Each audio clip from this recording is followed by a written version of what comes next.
தந்தாய். விரும்பினதை எல்லாம் தந்தாய். மன சரீரத்தின் தோர்விலும் எங்களை பலப்படுத்தினாய். ஆனால்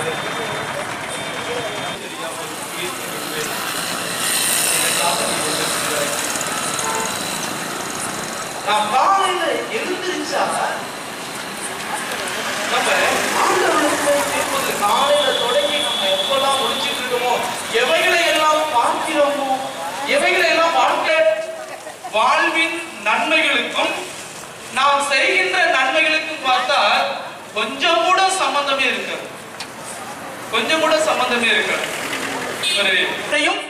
கடவுள் படைத்து முடித்து அசைவம் சாப்பிடுகிறவர்களுக்கு தேவையான அசைவம், சைவம் சாப்பிடுகிறவர்களுக்கு தேவையான சைவம், இவை எல்லாவற்றையும் படைத்துதானே உன்னை திருப்தியாக உருவாக்கினார்.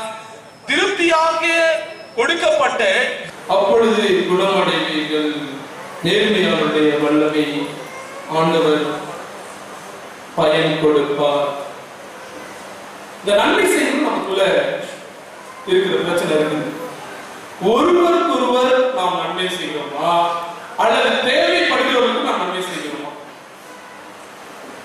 இந்த ஒருவருக்கொருவர் நான் கேட்கிறது தப்புதான். நம்மிடத்துல இருக்கின்ற மனிதர்களுக்கு நாம் நன்மை செய்கிறோமா, இல்லை யாருக்கெல்லாம் நன்மை கிடைக்க வேண்டுமோ, யாருக்கெல்லாம் நன்மைக்காக காத்திருக்கிறார்களோ அல்லது உதவிக்காக ஏங்கி இருக்கிறார்களோ அவர்களுக்கெல்லாம் நாம் உதவி செய்கிறோமா? பண்ண வேண்டிய அநேக விஷயங்களை நாம் பகிர்வதில்லை, ஷேர் செய்வதில்லை. எதெல்லாம் ஷேர் பண்றோம்?